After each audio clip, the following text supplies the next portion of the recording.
Welcome to the Winner's Playbook. Every winner needs a game plan, and this one's for you. Disclaimer: the information contained in this podcast is general in nature and does not take into account your personal situation. Please head to the show notes if you wish to book in a free 15-minute call to discuss your personal situation. All right, welcome back to the Winner's Playbook. We're going to be talking about retirement today and why the traditional model of retirement is changing. I'm here with my regular co-host, Billy. Billy, what's the latest on your end, mate? Anything happening in your world? Because I've had a lot happening in my world over the last week. But before I get to that, anything exciting on your end, mate? Nothing too exciting, mate, except my family's gone up to visit relatives in Brisbane. So I'm just a single guy here for the weekend, which has never happened. So that's very exciting. I'll probably end up doing laundry or something, but still. Peace and quiet. Yeah, you cherish those times. Peace and quiet. Yeah, that's what you need to soak up, a bit of peace and quiet for a couple of days. Yeah. You can only cherish those. Yeah. How about yourself? I hear it's the opposite in your household.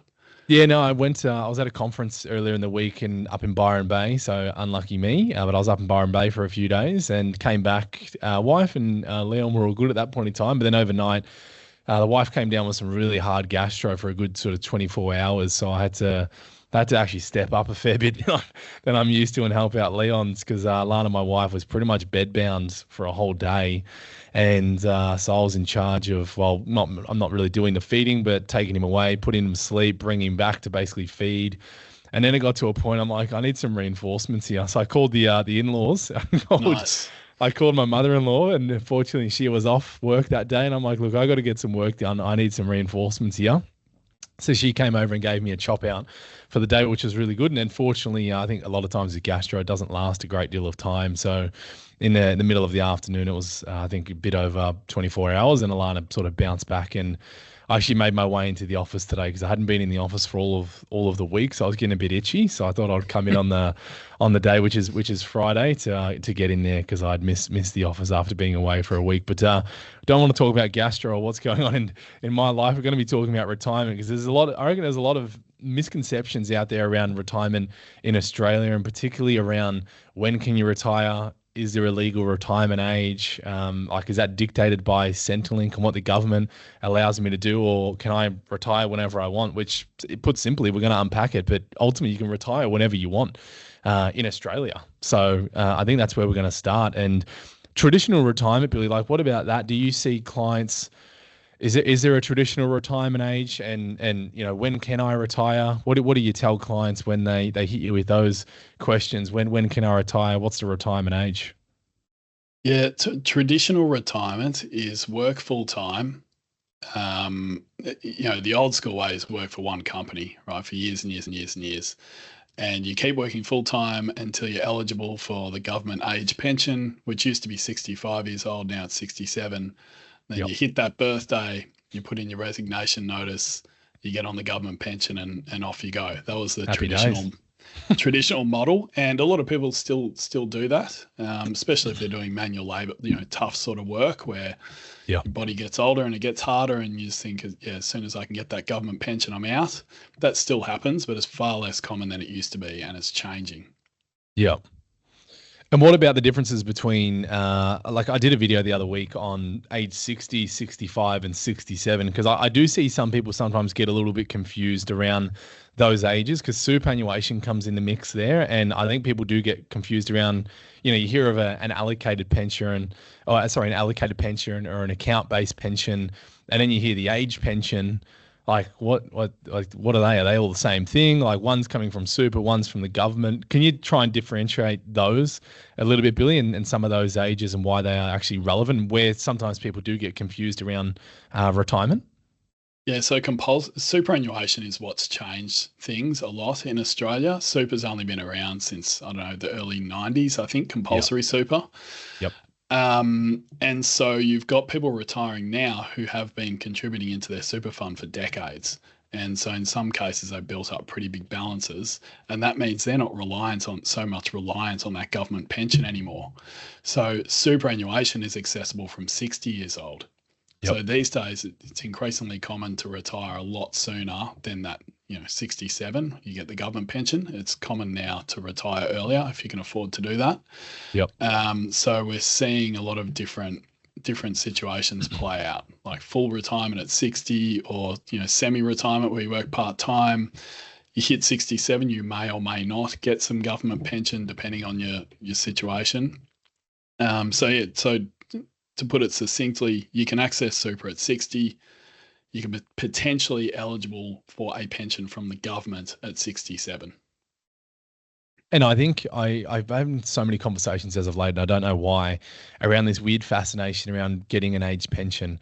And I was having a chat to a client a little bit earlier in the day around, just this fascination around trying to get the age pension when they have way too much assets to get an age pension, but they're still trying to think of any way, shape, or form to get eligible for it. I'm like, look, you've worked hard all of your life. I think I was chatting with one of the associate advisors in the morning around, like, why is there this fascination around getting the age pension? And all I could really come up with on my end, Billy, is there's like an entitlement to it. Like, people feel like they've worked all of their life, they've paid all of these taxes, and then what, the government's not going to give them anything in retirement. Like, that's all I could really come up with. Why is there such a lust to get the age pension? Because if you look at what you get on the age pension, like for a couple, it's not a huge amount of money, and the same thing for a single. So right now I'm just looking at the current fortnightly rates, about $1,100 a fortnight for a single person. So let's just call it $27,000 a year you're getting. And then for a couple, it's about $850 each per fortnight. So a little bit over $40,000 a year. Like, getting on the age pension and living on a full age pension, it's not pretty. So I don't know why someone will want to strive for that. Don't get me wrong. If we have clients that are in any way, shape, or form eligible, or there's strategies maybe to get them a little bit of an age pension, just so we can get them the pension card, because maybe that's going to help them with their medicals and things like that, I'm all for it. But getting rid of assets or trying to shelter and hide away assets just to get a few extra dollars on the age pension, it doesn't motivate me, and it doesn't resonate for me at all. But I don't know, Billy, how have you dealt with that over the years with clients? Like, is there any other reason? Why is it just this entitlement? I've worked all my life, paid all these taxes. Why don't I get something? I think that belief just comes around from pre-superannuation days, where most people just fully relied on that age pension. And it was probably sold back then as like, well, you pay tax throughout your life, and then when you're retired, the government will look after you and give you an income. So that's probably where it stems from, which is fine. But the reality is the government isn't saving all that tax, throughout your working life, so they can give you an income back when you retire. Like, that's not how the government's finances work at all. No. And the reality is you're far better off with a big super balance and funding your own retirement than you are relying 100% on the government to pay you an income. Because as you said, it's not a huge amount of money if that's your only source of income. No, and relying upon the government to fund your retirement is just a scary thought in itself. But what about one of the biggest questions that we always get is, do I need $1 million in superannuation to retire? What do you tell clients if someone fronts you up and asks you that, Billy? Do I need $1 million to retire in super? What do you say? No, you don't. The more annoying answer is it depends. We don't want that. We don't want that on the winner's playbook, Billy. We don't want depends. No, give us some more. So we've got loads of retirees in our client base who have less than $1 million, and they have a great retirement. Right? So if you don't want to be 100% on government pension. As you pointed out, it's not a lot of money. But if you have at least a few $100,000 in super, and you've got some income from there, and then you're also getting some pension from the government, for a lot of people, that is a nice retirement. But it's not an extravagant retirement. If you want to be spending, let's call it $100,000 plus per year in retirement, like doing overseas travel, cruises, helping out the kids and the grandkids, you're going to need at least $100,000 a year. And if that's the case, you need well over $1 million to have that sort of retirement. Yeah, I think that's fair, but like, it's just, I think people just got to figure out what it is for them, and most people can generally survive off $70,000-$80,000 a year, and that be a comfortable retirement for most. But like you said, like, you definitely don't have to have $1 million. If you look at the full age pension that you get as a couple, say a little bit over $40,000 a year, and you have $300,000 or $400,000 combined superannuation, maybe with your partner, like, you're going to be getting a full age pension as a homeowner. So in that situation, then between what you're drawing down on your super, you're getting your top up with a full age pension. I've got plenty of clients, just even myself, that live a very comfortable and happy lifestyle, and there's still some money left over, just based upon that. So I think it's quite easy to actually debunk the myth of the million in super. It just probably sounds nice to have $1 million in superannuation, but mind you, if you want $1 million or more, you're going to have the flexibility and ability to live a more lavish lifestyle. Don't get me wrong, but certainly you don't need $1 million to cut it and live a good lifestyle here in Australia. But what about retiring early? There's the whole FIRE movement, financial independence, retire early. I don't fully buy into that, and it doesn't resonate 100% with me, but I am not everyone. Do you want to talk to us a bit about that FIRE movement, Billy, that calculation? Like if someone's going FIRE, what are they typically doing with their life, and are they happy? Yeah, good question. I first came across this years ago. There's this guy called Mr. Money Mustache. And have you come across him? Yeah, I have. Yeah, so he was writing this blog, and he was, he was the poster child of the FIRE movement, I guess. The concept is you live very, very frugally, and you work and you save a huge percentage of your income every month. And generally speaking, you're pouring that into an index fund, so into the stock market, and you keep doing that until that investment is big enough that it can provide you income for the rest of your life, even if the rest of your life might be another 40, 50 years. And there's a formula they use to calculate how much you need. And it was basically like, okay, how much do you need to spend? These are really frugal people. I only need to spend 35 grand a year. Yep. Okay, so multiply that by 25. That's the asset base you need. And you essentially draw down 4% of that asset each year. And that should theoretically give you income for the rest of your life. Is that a good thing to do? I mean, I don't think for most people that is a good idea. I mean, what are you going to do? Retire at 32 years old? What does that mean? Like, what are you doing with your time? What's your motivation? Like, what are you doing day to day? Like, to me, that doesn't sound like a great life.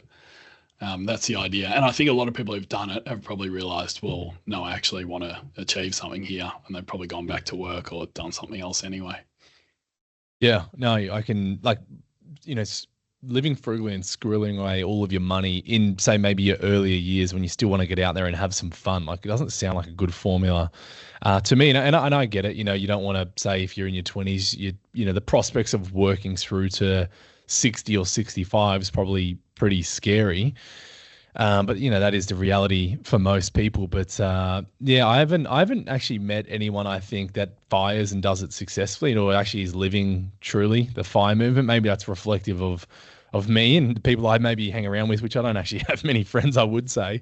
But if we use the 35 grand example, so the way to work out like that FIRE number, so you do the 25 times, or you just simply take $35,000 and you divide that by, in this situation, the 4%, so 0.04, and that gives us a figure of roughly $875,000. So if I wanted to go FIRE and I wanted to live off $35,000 a year, I would need about $875,000 then there invested passively, and I'm going to draw down my 4% year on year.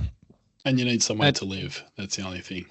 Yeah, so that's the questions. That's where you got to really look at this. So where are you living? What sort of lifestyle are you living on 35, 40, 50, 60, $70,000? And don't forget that money is still probably going to be taxed as well, because you're young. You haven't got it inside super, which is tax-free after age 60 if you retire. So you got to also look at the equation of the tax on that scenario. So I don't think it's always actually made out to what it is. I think it's a good easy sell, mind you. It's a good thing to want to have financial independence, and who doesn't want to have financial independence? But I think it is a little bit misleading. And then say you squirrel it all away for 10, 15 years. Like, what if something happened in that 10 to 15 years and you haven't done all the things that maybe you wanted to do in your earlier life as well? But look, it is each to their own.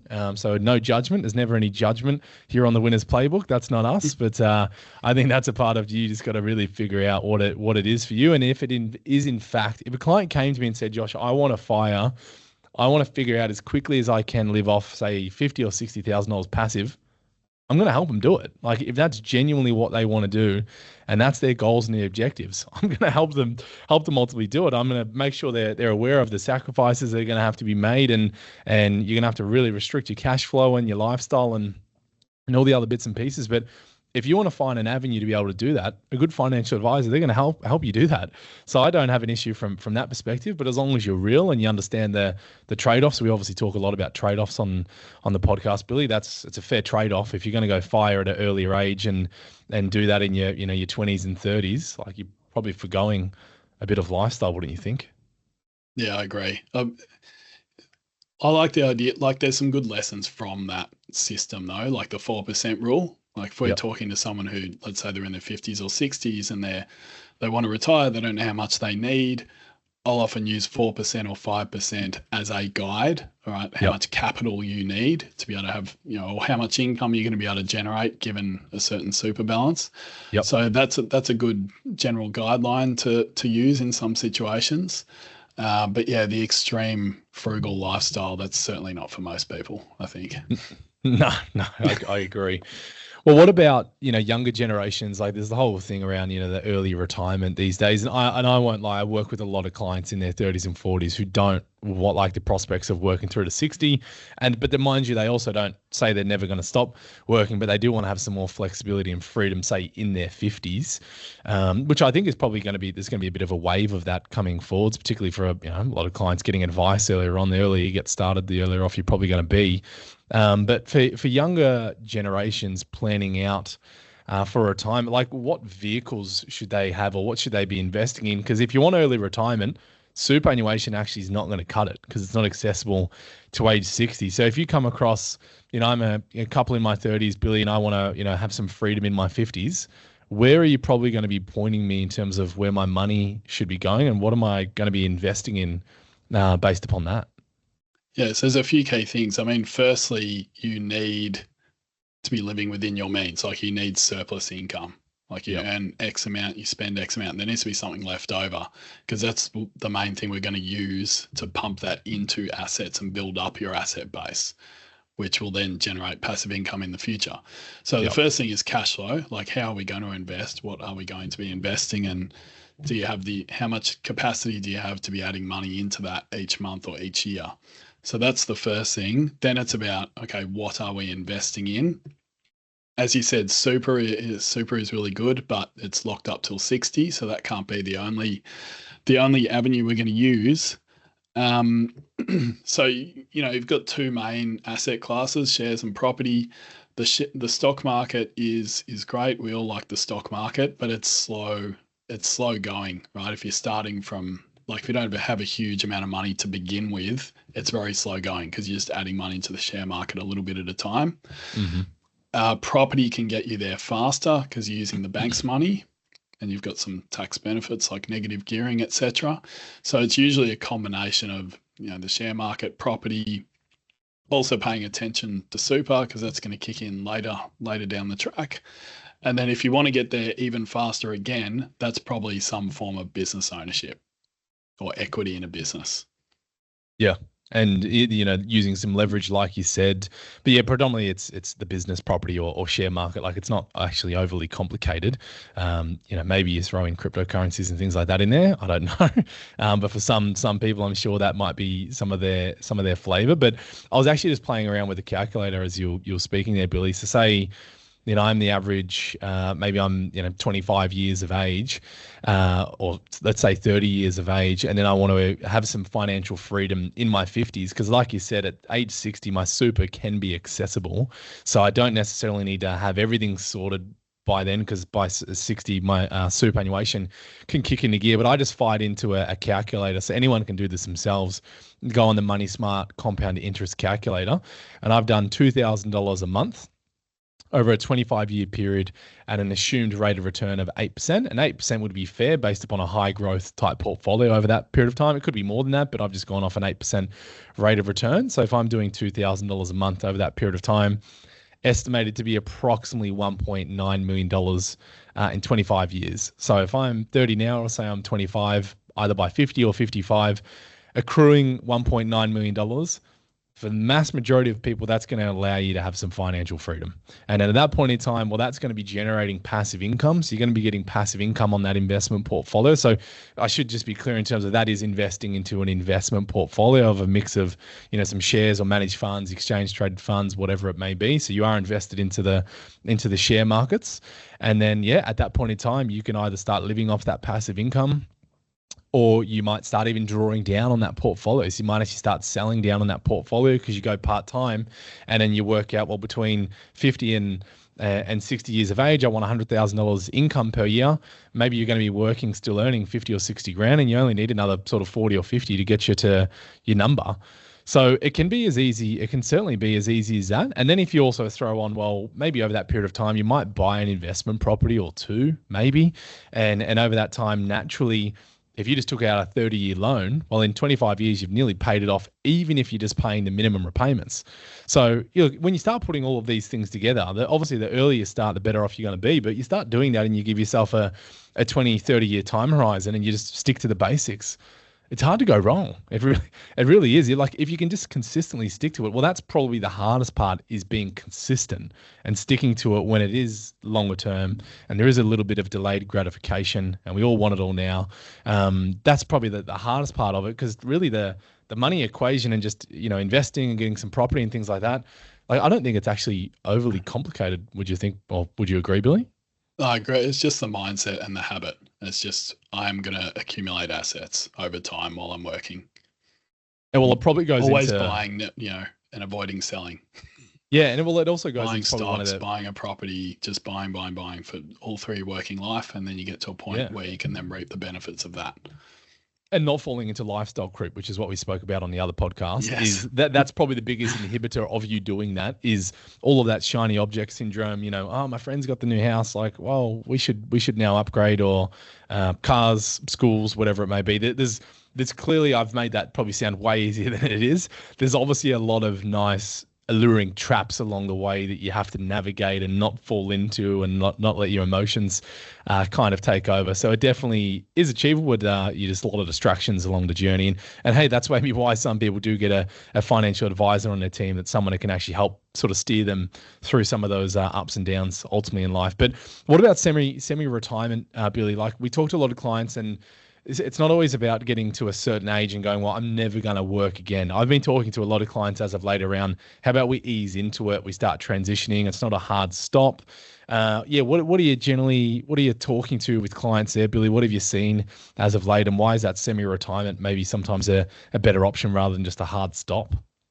Yeah, well, that's where it's like, what we're ultimately wanting is financial freedom, which to me is having more control over what you do with your time, rather than, say, being bound to having to go to work 40 or 50 hours a week if you don't actually like going to work.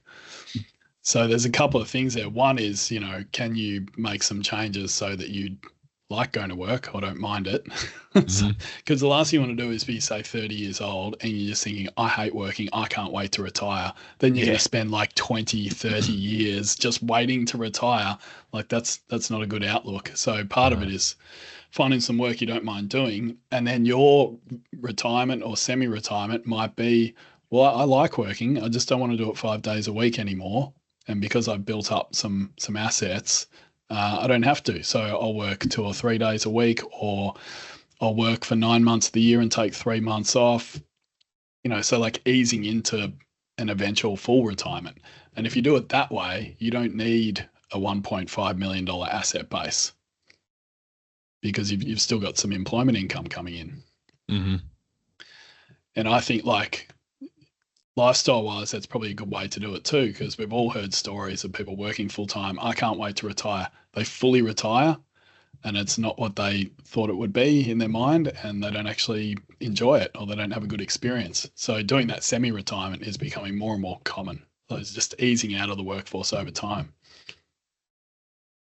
Well, I think if you're extremely driven as well, and you actually are one of the people that do succeed in being able to retire early, you're probably not going to be the type of person that can just sit around doing nothing. So you're going to need an outlet for that energy. And again, that doesn't necessarily need to be in the format of going out and generating income, but it may be then I don't know, charitable work, or you're giving back to other generations, or you've got a passion project that you've always been wanting to start. That's more of the stuff that I'm generally talking to my clients around, because a lot of them generally are like really trying to push and get after it, and then therefore thinking that they're just going to kick the feet up on the beach and, you know, a few cocktails. Maybe it's good for a few days, but then it's like, oh, got to get back into it. And I'm working with a couple of clients exactly like that at this point in time. But as we get to the closing here, Billy, like in terms of like how much money do I need in 2025, I sometimes reference the ASFA retirement standards, and anyone can again Google this stuff for themselves, but it gives us here a bit of an indication of like what a comfortable and what a modest lifestyle would be for, say, a couple or a single person. And it even goes on to give us a bit of a guide around how much money you would need to have in superannuation to live, say, a comfortable lifestyle. And it gives me here, from assuming on a retirement of age 67, a couple would need about $690,000 in super.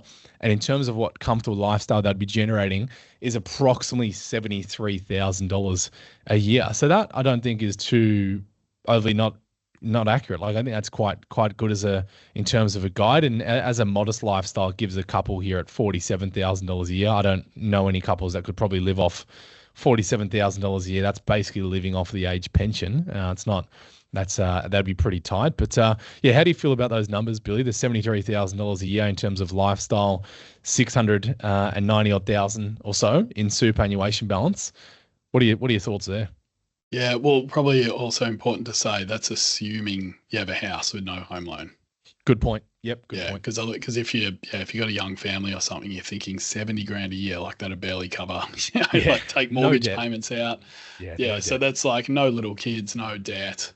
That's just pure living costs and doing some some travel or some entertainment or whatever. I think so. Both of those examples factor in age pension. Like even the comfortable one assumes you've got 690,000, you're taking some income from that, but you're also getting a part age pension at that level. Yep. So in my view, that is definitely the low end of comfortable from what we see. Like if you think about it, 70 grand a year, that's not doing a ton of overseas travel. That's not, buying a nice car or giving money to your kids or grandkids. That's really just like your essential costs, a few meals out here and there, maybe one big trip every couple of years. That's probably what that comfortable retirement is. If you want more than that, if you want to be on cruise ships and traveling Europe and all that sort of stuff, you're going to need a lot more than 73 grand a year. We want more, Billy. We want more. Well, talking to that then, like investing in retirement is pretty crucial though. So if we, whether we want more or we've got our nest egg built up, by the time we hit retirement, we're typically not going, full high growth portfolio at that point in time, because it's a very different stage of life that we're in. How does a retirement portfolio typically look, and how does that then differ to, say, I'm in my 30s, I'm investing for the next 20, 30 years, whereas I'm in retirement phase, I'm still going to be maybe investing for 20 or 30 years, because you could be 50 and, you need this thing to last till you're 80, 90, maybe even beyond. So there still is a long-term time horizon perspective or aspect to it. But how does that retirement structuring that we look at there, Billy, how does that differ for a retiree as opposed to someone who's more just in accumulation phase and investing long-term? Yeah, well, when you're in accumulation phase, you're primarily after capital growth, not income. So, you might be buying investment properties which have loans on them. You'll be using the stock market. And with regards to your super, most of that's probably going to be in stocks. When you're retired, you typically don't want to be invested that way, because, every now and then there's a stock market crash or something. And if you're relying on that, say you've got 690,000, like we spoke about before, the stock market has a big fall and you're taking withdrawals every month, that can really, you're going to lose a lot of sleep, and it could have a big impact on your future. So when you're retired, you don't want to be all stocks. You want some we call them like defensive assets. Cash is the obvious one. You might want a bit of cash in there, term deposits, fixed interest, which is, it's like government bonds and things like that. We use mortgage funds sometimes. So you're investing in a fund that's creating mortgages. These are like lower risk investments that won't be volatile like the share market is. Another one we're using quite a bit is a lifetime annuity. And that's where you invest a lump sum and you get a guaranteed income every month for the rest of your life. So we blend all those different tools together just to make sure, you're not going to lose sleep when the share market moves, in the wrong direction, and just to make sure like your income's going to be consistent and reliable throughout the rest of your life.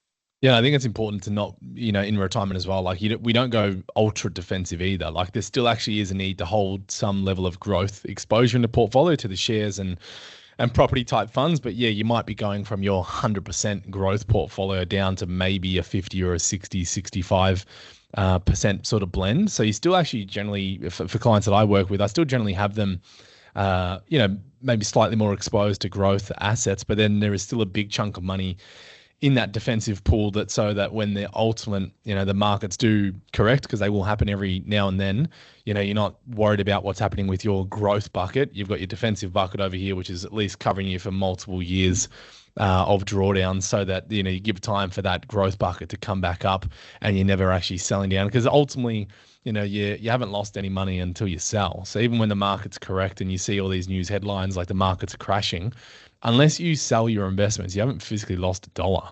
On paper, it's worth less, no different than the property market. And that's why I think there's a massive amount of confusion around property just being a safe investment here in Australia. You can lose money on property, and I've seen a heap of people lose money on property before, particularly even family members. But the thing that everyone gets nervous about, I think, with the share market is because it's valued essentially every day. You're always seeing those movements in it, and then it makes it sort of messes with your psyche a little bit. Whereas if your property had the same, like it is moving on a daily basis essentially, because sales are happening all the time. If your letterbox showed your property price every day and you walked out and seen it, and I've said this before on the podcast, people would feel a lot different around the property market, and they would probably think it's similar to the share market in terms of riskiness. And I'd say the property market probably a little bit more risky, because you're actually investing a hell of a lot more capital in one space, as opposed to give me $100,000. I could invest that across maybe 100,000 companies around the world through the share market, whereas $100,000 in the property market, well, that might get you a deposit on a $500,000 home, and then you're geared all into this one asset. So that investment blend is, I think it's very, very critical. And even maybe talking to the point, Billy, do you talk to clients around like property in retirement in terms of like being a good or a bad investment? Do you have a view there? Like, and I mean, investment property is not a home to live in, of course. Yeah, property is a big thing, because if someone has bought investment properties, retiring is the time to question whether you want to keep, or if you've got one or more properties, whether you keep them or not, because you've got all the tax deductions associated with investment properties. Well, in retirement, they're going to be far less valuable because you don't have a salary and you're not paying a whole bunch of income tax. So tax-wise, they're not as good, and often they're not amazing in terms of like giving you income, because you've got all these expenses you have to keep paying to hold these properties. So typically most retirees might offload, if they have investment properties, they might offload them at or around retirement. And particularly when they're in those years of retirement, because they're like you said, they've basically got no income at that point in time. So from a taxation point of view, it generally can be a bit more strategic and make a bit more sense to start offloading properties when you've got no earned income. But that's been an action-packed podcast there, Billy, so we might bring it to a close, mate. And yeah, everyone listening in, appreciate you taking the time to, of course, listen in, and hope you are getting value out of what we are speaking about. And if so, please give us 5 stars on Spotify and Apple. It does help us out a lot.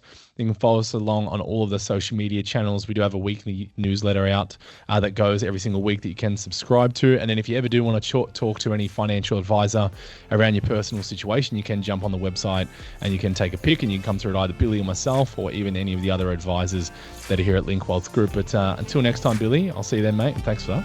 Thanks, Josh.